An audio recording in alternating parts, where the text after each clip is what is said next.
I'm Dr. Nicole LaVoi. I'm the Associate Director of the Tucker Center for Research on Girls and Women in Sport at the University of Minnesota. I also teach in the School of Kinesiology, and I've found that in every class when I have students do oral presentations, that students are lacking some basic tips that will help them make their presentations more effective. So today, I'm going to share with you some common tips that I think will help you make a good presentation great.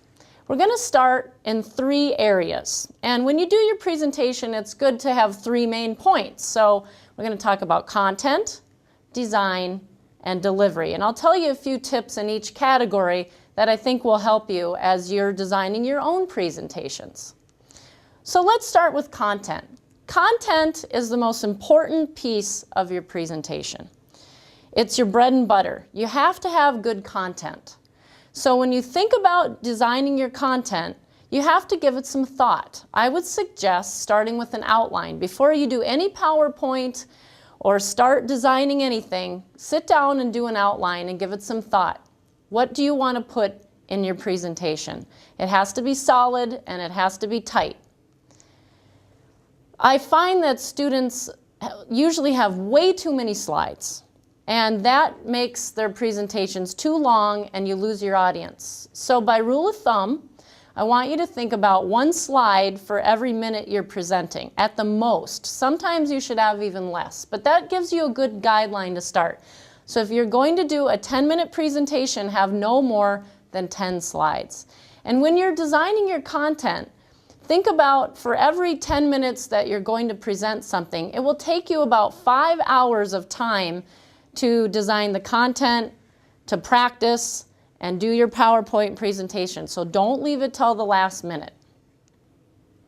So when you're designing the content, the focus should be on the content. The slide should be complementary to what you're saying. Remember, you're the expert. You want the focus on you and what you're saying, and you don't want the slide to be distracting.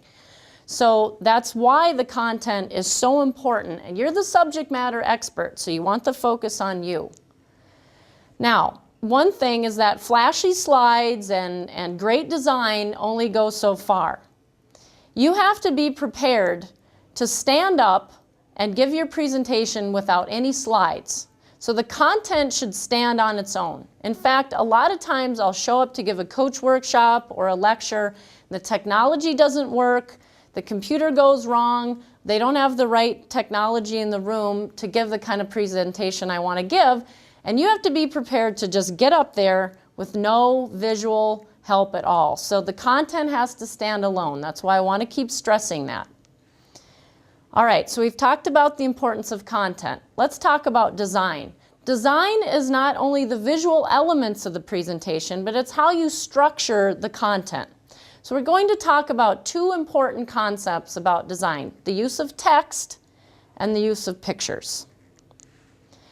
Okay, one of the biggest text don'ts, and I'm going to do what I don't want you to do here, is to take your notes and read them verbatim. So if you have to type every word onto a slide and then read it verbatim, you will annoy and lose your audience, as they can read faster than you can speak. It's also redundant. So if you must use text on the slide, and this is your comfort level, then use consistent font style, or else the visual message will be confusing. And foremost, make the text big enough so the people in the back of the room can see the text. So that is one of the things you don't want to do, is to have a lot of text on the slide and read it verbatim. I can tell you, as an audience member, that's one of the most irritating things when I sit in presentations. So eliminate the text and don't read it. The other thing with text, another rule of thumb that you can do, is I have kind of a 4x4 rule. No more than 4 lines of text and 4 words per line. Again, minimize the content on the slide visually because you want the focus on you. Here's another way to represent the same idea. It's more of a visually appealing way. 4 words, 4 lines, 16 words. So once you get the text down, go back, pare it down, and think of a visually pleasing way to represent the text. So that's the first tip on text. The other thing is the use of pictures. Now, I give a lot of coach workshops, and one of the things that I talk about in almost every workshop is the coaching philosophy. It's a roadmap, it should be based on your core values, and it should be flexible and change over time. This is a slide that I could put up that would kind of get the same points across about coaching philosophy. Here's a better way to represent using a picture. I use this picture in almost every coach workshop I do because it's an abstract representation of the coaching philosophy that gets across your same points. There's no text, it's visually appealing, and it gets people thinking outside the box. So once you get your content, then you can start being creative in the design, and the use of really good pictures is so important. Now, let me say a few other things about pictures.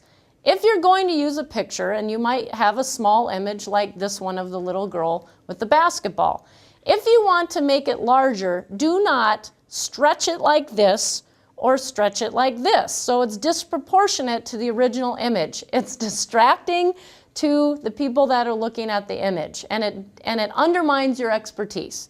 So if you're going to use that little image, stretch it proportionally so it will look like this. I see students all the time take a little image and stretch it in ways that you can't even tell what the image is anymore. So stretch it proportionally.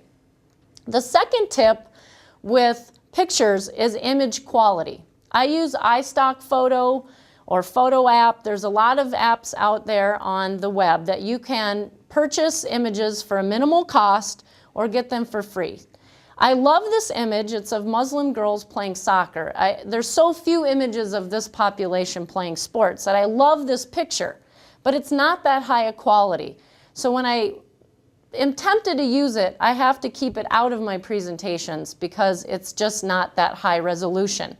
And the lower image resolution of your pictures, the more you undermine your expertise. So here's another image of minority girls playing soccer that's very clear and crisp, and it's one that I bought off iStock Photo. The other thing with pictures is quantity. This is one image. It portrays a nice message. It's about youth tennis, and it's a really high quality image. What I often see students do is clutter up the slide with lots of little pictures that are distracting. Really try to stay away from this design element because it's not the most clean way to portray your point. So we've talked about the use of pictures, proportionality, and image quality. So let's talk about delivery. Delivery is how you execute your message. We've talked about the importance of good content. You can have great content, you can have flashy slides, but if you can't deliver your message effectively, you're not going to be presenting in the most effective way. So let's talk about a few tips on delivery. Everybody has their own style. Just like coaching. When I coached, I don't coach like Pat Summitt. I wouldn't coach like John Wooden. So when you're presenting, find a style that works for you. Some people are extroverted, and some people are introverted, and some people are more comfortable in front of their peers than others. That's okay. Just find something that works for you and practice it. One of the things, because I'm trained in sports psychology, that I use to help me feel more comfortable and calm in front of a group or the camera is I use visualization. I run through my presentation in my mind. I envision what I want to say, how I want to look. I envision myself being calm and confident, and that helps me feel comfortable once I'm up there, like I've done it over and over again. So I would really suggest that you use visualization to help you become a more effective presenter. The other thing is practice. You have got to practice your presentation. One of the things, if I tell students you have 5 minutes, I put a timer on them. And if you don't practice, most students will go way over. In fact, they'll probably go 10 minutes if they don't practice. And it's very annoying when you're sitting in the audience and you know you have 5 minutes and the person goes on and on and on. People start getting restless. So practice your presentation. Have it be conversational. If you have to have notes, and I have my notes off to the side here, they're there, they're kind of like my security blanket, but I don't want to look at them and I don't want to be reading off of them. So practice enough where you're conversational. Remember, you're the expert, so tell people what you know. Just get up there and talk. But in order to do that, you have to practice the content long enough and often enough that you feel comfortable doing that, to be confident in what you know. And then stay calm. And the only way you can do that is to practice. So I can't stress that enough. The other thing is to resist the temptation to look behind you at the screen. So don't turn and look at your slide. Position your monitor, your laptop, or whatever setup you have, just off your eyesight so that you can see it. Mine's right here in front of me, but that you're not looking backwards at the big screen behind you. Because as soon as you do that, you're putting the focus on the slide. Remember, the slide is complementary to the content of what you're saying. So don't look at the screen unless you really have a key point and it's a really important graph or a number and you want to draw the attention to the screen. Then you can turn for dramatic effect, look at the screen, and then turn back. But I oftentimes see students turn all the way around and half the presentation we're looking at the back of their head. Engage the audience with your eyes. That's another key tip for an effective delivery. So look straight ahead. You do that when you're driving, do that when you're presenting, and I guarantee you'll be a lot more effective. The other thing, this is a picture of me doing a coach workshop. When you're giving a presentation, dress the part. The cliche dress for success exists for a reason. So when I give a coach workshop, I dress like a coach so they can identify with me. When I give an academic lecture like this, I dress in a suit. Dress for success. What is never appropriate, and I can't believe I have to say this, but I want to give you the heads up so you don't make this mistake, because I have seen students do this, is do not dress for a presentation as you're going clubbing. It's not appropriate. Nobody wants to see your midriff. Nobody wants to see things, body parts that you would see when you're going out clubbing. So dress for success. And guys, this goes for you too. If you're wondering what's appropriate, always err on the side of being more formal than less formal. So we've talked about 3 key points. We've talked about content, we've talked about design, and we've talked about delivery. A few tips in each category that will help you make good presentations great.